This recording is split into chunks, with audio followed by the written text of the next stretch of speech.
Good morning అండి. ఈరోజు మధ్యాహ్నం భోజనంలోకి ముల్లంగి ఫ్రై చేశానండి ఆకుతో పాటు.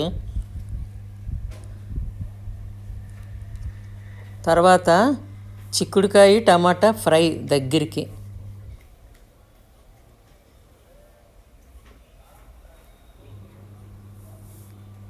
Next rice వడ్డించుతున్నాను.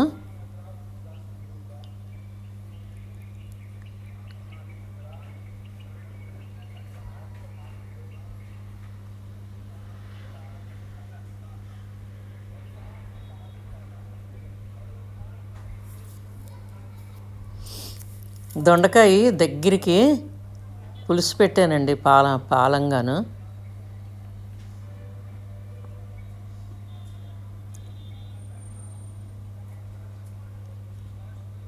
అందరి భోజనాలు అయ్యాయి, నా భోజనమే మిగిలింది. దగ్గరికి పులుసు పెట్టాను, చాలా బాగుందండి. కందిపప్పును పాలకూర, నిమ్మకాయ పిండాను దాంట్లోకి. చింతపండు వేయలేదు. చాలా టేస్టీగా ఉందండి. పెరుగున్నది. అంతేనండి. థ్యాంక్ యూ వెరీ మచ్ అండి. Please subscribe.